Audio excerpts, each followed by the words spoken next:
Just say you quit and spare us. Because I don't know how many episodes this season has, but I don't want to see Nikki and Sean continue to argue, and I don't want to see Caitlyn talking about how much space she needs. You can get all the space you need at home, baby. Just quit. Just quit. Okay, you guys, let's get into this episode 6 review of Married at First Sight, new home keys and jet skis. So the couples get their new apartments. The apartments are beautiful. I love the balconies. I love the view. The apartments are everything. Caitlyn was sad about having a real plant. Did y'all catch that face Devin did? He was like, he did the same face because, girl, damn, you don't like real plants. You don't want nobody to be around you. Don't want nobody to talk to you. You want to be by yourself. And then you don't even like a real plant. Girl, get off my screen. Get off my screen. So Cameron and Michelle cooked dinner together. I don't know if you would call it cooking because it was just salad, but Cameron is talking about how good of a team they make. And I knew he was going to eventually warm up to her. I called that from the very beginning because of just her soft, sweet energy that she has. He's falling for her. It is what it is. So Nikki and Sean decided to keep it low key for their first night living together since they had an earlier conflict. Nikki said that she thinks Sean is the problem and he thinks it's both of them. I have to agree with Sean. I think they are both the problem. So Nikki is accusing Sean of being nasty toward her and wanting to one up her. She didn't like that he called her crazy and aggressive. And he said that she actually stormed off in the airport and he felt bad that she felt like he was judging her. She says that he doesn't take ownership, and he said that he's not good with being a husband, and he wanted to table that conversation that they were having because it seemed like they were about to argue again. And Sean was right for wanting to table that conversation. That is something that took my husband and I a while to put into practice in marriage. It's very hard to do. Because when you are in a moment, you want to talk, you want to get your stuff off, you want to make your point because you feel like you're going to forget it, or you just don't want it to blow over, so you feel a need to talk about it. But then once you do and it blows up, then you have regrets. Like, I shouldn't have said that, or it didn't have to get this far. And it turns into something deeper a lot of the time. So that is why it's good to have, like, look, when a conversation is getting out of control, let's stop. Let's calm down and we'll revisit this. Now, you can't do that with everything, Sean, but sometimes that is the best thing to do because sometimes when we discuss things with more level heads, we realize we're not even as mad as we thought we were, or it's not as important as we thought it was, and you're able to move forward. And that is what a husband does. Nikki didn't want to table it. She thought he was trying to shut her down. And I get it. But that's also her trying to be controlling again. Your husband is asking you to table a conversation that's getting intense and you want to keep arguing. You don't listen. You can't be submissive. And I know some people hate that word, but I'm sorry. If you want a biblical marriage because marriage is biblical, you want a biblical marriage, you want to have a respectful marriage, you're going to have to submit to your husband. Your husband is your protector. He's your leader. And if he ain't the leader that you want him to be, baby, that's on you for marrying him. But when he's in that position, it's important that he is able to fulfill his role as a man. And Sean was being mature in that moment. He was being a good husband, in my opinion, by trying to table it. Regardless of how you feel. Maybe he was trying to shut her down, but continuing to argue at that rate wasn't going to make it better. That conversation needed to be tabled. So, she's telling him you don't control when they stop and start. But that's really a projection of what she's been doing. She's been doing that this entire time, controlling when things happen or when they don't. and telling him to stop. It's projection. And her ego couldn't let her see the wisdom and what he was trying to do. And then she throws a tantrum and tries to punish him again, but this time by telling him to sleep on the couch, and it's their first night in their house. Or, it's the first week or whatever, first couple days. That was very controlling of her to do too. And it was very much a punishment. And you don't punish your spouse. Like, that is a no-no. That is a no. And then to add insult to injury, she tried to tell the man to get all his clothes and then go on the couch. Like, I don't even want you to come here in the morning. And Nikki, girl, you were out of your mind. You were out of your mind. And if that's how you act for real, that's why you on this show.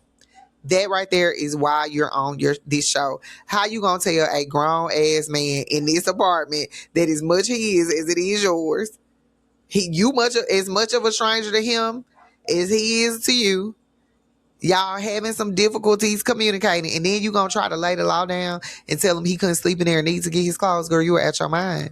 You are out of your mind. And she brings up that lack of sexual attraction again. Like I said, she's using that as a gotcha. She's being mean and trying to hurt him because she feels a way about him not backing down. And that's what it is. It's ego with those two. It is ego with those two. And I feel like Nikki is the problem. But Sean decided to take a whole bath. And I don't even know if you can call it a whole bath because I ain't see no soap. He just slapped that little dry ass towel on a national streaming network and got in the bed. Barely water. I didn't see him get the lower. That was stank. If I was Nikki at that point, I would have been done.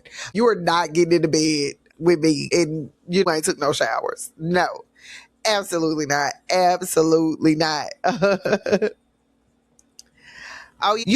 of me feels like Sean might have did that to spite her. I don't know, because he is petty. He's been petty, and it's been a power trip with those two. What if he took the whole bath to spite her and then started making a joke about the soap and all this stuff? I feel like he could have been doing it to get at her for how she's been doing him. And that's petty and that's wrong. Sean, if that's why you did it, that's wrong. Now, if you did it because that's what you truly believe, then we got some bigger issues, but you can't play the hygiene game as a punishment. That was awful. I was shocked that Nikki didn't say anything, but she did in her own little passive aggressive way try to hint at some things when they were laying down in the bed. He apologizes and says he'll adapt and he's gonna, try to do better moving forward. She said that she's gonna try to be more forgiving, so that's good. They ended on a decent note. But going back to that whole bath, I really thought, how some men, you can like smell them when they enter the room, even if they not close to you, because they got on all their cologne. That's what I thought Sean would be like. Like, I'm just imagining him as someone who smelled very strongly of cologne. And now I'm imagining him as having green smoke behind his ass because that bath was crazy. So Marissa sees Adam's house. He was right when he told her she was cooked. Their house is a mess. It looks like a college guy's house that has a bunch of roommates. When we first were introduced to Adam, I thought Adam was super upscale, had a lot of money, nice, modern, mini mansion. And he is nothing like that. He's nothing like that. So I don't know which one, like, is that just the energy? Was he acting for the interviews and stuff? Or, because this version of Adam seems to be closer to the real him. I don't know. He's kind of confusing me. But Marissa says that he's very much her type. So, baby, if she like it, I love it. You know how the saying goes. Caitlin and Devin, they're still having the same issues. I noticed that on YouTube, people, again, I keep bringing up the differences in what I'm seeing in the comment sections, but a lot of people think Devin is the problem, and I think that's because they see themselves in Caitlin. And they don't understand that you can't marry a stranger when you're that type of person. Now, if you are like that, you need to go the traditional route, be in a relationship with someone who is getting to know you, and then maybe you will find someone who is okay with that because they're the same way. That does happen, but most of the time you're gonna have to compromise and meet in the middle. So it's not a lot of, I mean, it's probably becoming more of a thing now because I see a lot of people saying, oh, my husband and I, or when I get married, I want to have a separate house, or I want. It's like, what's the point of being married? Like, y'all are totally, now again, marriage is between the couple, and every marriage is different. I just can't see, like, if you want to be married and live separately, you could just be boyfriend and girlfriend forever. Why would you enter into the covenant of marriage and then do things that would hurt that bond and could lead to bigger issues? It just doesn't make sense to me. But people are thinking Devin is the problem because they think like Caitlyn. I'm standing on it. Like, I truly believe that because Devin is not the problem here. He is just not. He is not the problem. He keeps having to make disclaimers about like what he's not trying to do before he even speaks on his knees. You shouldn't be having to do that. When he was talking to her about like the time and all that stuff, she gonna say, well, we can't be together when it's work stuff. Like, girl, these men ain't expecting to be with you while you at work. Like, you are doing way too much. But they continue to talk and she just completely shut down and said that she didn't want to talk about it anymore. And I haven't seen Devin ask for anything out of the ordinary yet. For her to cry and say that she hates this type of relationship is insane. The man ain't did nothing. He ain't even pressured you. Like, he's not even doing anything for you to be crying. Like, he just wants some attention and wants to get to know you and spend time with you. Why are you on this show? Like, why did you sign up for this if you are crying because your husband wants to spend time with you? Because he just now getting to know you and y'all got a short period of time to decide if y'all gonna stay together. Like, you are doing way too much. It feels like a lot because he's a stranger. Like, maybe not marry a stranger. Kaylin is getting on my nerves. She is my least favorite of the wives. Like, easy. So Mecca and Belle are in the kitchen and he's like doing the food like that, and all I'm thinking is, it's certain moves you can't do when your nails painted, bro. Like, stop doing this because that ain't helping what the internet is saying about you. But she has totally put the ball in Mecca's court because she said, I'm not chasing no man. And I think that's good because he needs to learn how to be with somebody if he wants to be with them. You need to learn that your wife is not going to chase you. Everybody ain't going to chase you. If you want to be chased, then I don't know. But he needs to learn.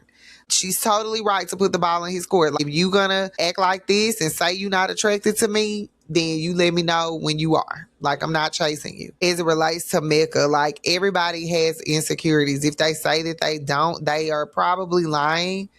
The vast majority of people are insecure about something. Even if you don't want to admit it, you're insecure about something. But when it comes to relationships, you get what you give. And that goes for both parties. Sometimes, especially when you're dealing with a guy like Mecca, you're going to have to hold back and show him just so that you keep that balance right. Because if you start off chasing him, you're going to always have to chase him. And that's cool sometimes, maybe for some women, I don't know, can't relate. But you might, I don't know. But my point is, if Mecca wants the affection, he's going to have to give the affection. I almost said infection. If Mecca wants affection, he's going to have to learn how to give it. He needs to learn it if he's going to be somebody's husband. So they talk about their childhood trauma, Belle's daddy issues, Mecca's mommy issues. Belle seems healed from hers. She seems like she has accepted her, childhood and not having her father in her life. Whereas Mecca is not there yet with his childhood trauma. You can tell that he hasn't conquered that monster yet. I see him very childlike when he gets into conversations about his upbringing. And, he's not afraid to say that that's a real thing for him. but at the same time, he's not really confronting it. So that's really holding him back. And I think that's probably held him back in life a lot and in relationships. When they were talking, some people felt like he wasn't paying attention to her. I do think that he was listening. He just seemed to be very focused on cooking, but he could have looked at her a little bit more and just given her that validation that he was listening. As far as them being in the friend zone, I think they're at this point a little bit too much in the friend zone. And when you have that dynamic, it's wonderful until it's not. It's hard to be on the same page with someone in that dynamic because somebody's not being honest, somebody's holding back because of the friendship. Let me know if you agree with me. But I feel like relationships that are too friendly, too much in the friend zone, you don't really get to hold one another accountable romantically because you're not even entertaining the romantic part yet. So it just puts you almost in like a situationship, I feel. And when he said that he felt like he got matched with his best friend, I feel like there was an opportunity for him to hug her or kiss her, and he didn't. So they have a lot of work to do in their department. Like I said, the friendship is good and that matters. I believe in like a close friendship. I have that with my hubby. It's the best thing in the world. But in order to get what you need, especially romantic and having that effort there, you gotta make sure that romantic switch gets turned on and it stays on and it's something that you nurture because I don't know, you could end up losing yourself in that type of thing. We go to Felipe and Tori. At the beginning of the episode, they had not had sex, but by the end of the episode, they did. It was interesting at the beginning of the episode when she was talking about how they had not been intimate yet. She felt like it was too soon and she needed to trust him more.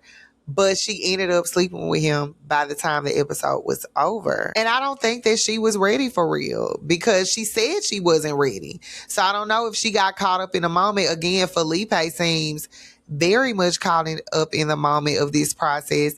And I think he's forcing things and really laying it on thick. And she's not all the way there yet. But because she is not vulnerable, not very transparent, she says she kind of hides that and it takes her a long time to open up. I think getting caught up in that moment and having that sexual moment was not the best thing for her to do. And we see that she wasn't ready and she didn't feel good about it because she would have stayed in bed with him. And it made me feel like the sex wasn't good either, even though she keeps saying that it was awesome, it was great. Girl, even if you weren't ready and you had great sex, you gonna lay right there in that bed. You ain't finna be having all them questions and feelings. You gonna lay right there and think about it tomorrow. His sex was not good. So we go to counseling sessions. Courtney and Nick went first. They said everything went perfect with their wedding. They got into the lack of intimacy and Courtney malfunctioned again. She's talking about how horrified she is about having a stranger try to touch her. And it was hard to follow her because it was very overwhelming to listen. And I feel like the therapist should have like cut in there and been like, baby, breathe. I don't think Courtney knows what she wants because her complaints are not adding up with her actions, in my opinion. So I don't know if I don't know. It's just, I can't even begin to figure her out. But Nick says he wanted some flirty warmth. And that's when she malfunctioned and said that she didn't grow up with affection and she's overthinking everything, trying to follow these steps and these rules. And she really needs to just relax and let go. I feel like she confused herself, Nick, and the therapist, to be honest with you. Dr. Lisa did give them some good advice and starting points. So we end the episode with Caitlin and Devin's counseling session. Dr. Lisa tells them that she was aware that they were having struggles, and Caitlin is sitting there looking like she having the worst day of her life. I am so tired of her. I'm so tired of her. Devin explains, he starts to explain how he's feeling, and Caitlin jumps in and feels like we need to break it down and I need to tell you everything that happened because blah, blah, blah, blah, blah. And I feel like he should have been able to fully explain. I get what she was trying to say because sometimes men can just say a general thing, and as a woman, we like, oh, no. There were things that led to this, but I just feel like Caitlin's not justified. to do that. I don't feel like she can do that. And her explanation of what happened with the gym was bullshit. She totally misrepresented that. She knew that that man wanted to go to the gym with her. She knew that he wanted to be together to do that and, you know, have some fun with her at the gym. And instead of her just saying, look, I would prefer to go by myself. Like, this process has been a lot. I just need a minute to recharge. Please don't think nothing about it. It's nothing other than I just need a little space. I'm just kind of in my head about all this. Instead of just being a grown woman and saying it, she tried to make it seem like she thought he was up and he didn't really want to go because he didn't get up. Girl, you knew that man wasn't up. That was just too much. She should have just said she wanted to go alone instead of lying. Just tell the truth. You're already, not only are you like being standoffish, you're also not being honest. Just say you want to be by yourself, and then it wouldn't have been this big deal that made it seem like you left him. And she started crying, using her white woman tears to manipulate. We know how they do, and make it seem like she was a victim and she's feeling bad because she comes off as a villain. It makes her say, girl, that's what you are, the villain. You feel like that because you are. And now you're trying to be a victim to make it seem like you're not trying to be that and you don't want to be that, but you're not doing anything other than it. Really was her guilty conscience speaking for her to even bring up the word villain. Caitlyn is not compromising with Devin. She's not hearing him out. And I'm sorry, Dr. Lisa let her get away with it. And it was not fair. Not fair at all. Devin was visibly upset and he looked very defeated in that moment. But I will say this. I think he pushed it with wanting this eye contact. Now, and I know that kind of contradicts what I said about Mecca when he was cooking, but I do think eye contact is necessary at certain times, especially if I'm telling you a story or if I'm opening up to you. But Devin, we already know how you feel and we know you want more attention, more affection. So let's just start there.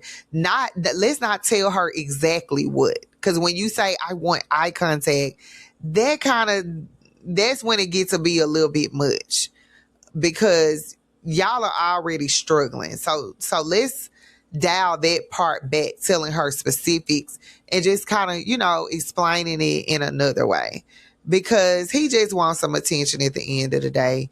And the therapist didn't even help him out that much. So I still feel bad for Devin. But Nikki and Caitlyn are 100% the problem. I don't know how long Nikki gonna be a problem because Sean is so petty. But right now, Nikki, Caitlyn, y'all the problem. Everybody else, I think their stuff is workable. Even Courtney and Nick, I can't even believe I'm saying it. The only reason I'm saying it is because Nick is just so easygoing. And I don't know if that's real yet or not, but that's gonna leave that room there for them. He's not confrontational. But Nick and Caitlyn, y'all just need to say you quit. Just say you quit and spare us. Because I don't know how many episodes this season has, but I don't want to see Nikki and Sean continue to argue. And I don't want to see Caitlyn talking about how much space she needs. You can get all the space you need at home, baby. Just quit. Just quit. But that's all I got for this episode. And I'll see you all in the next one.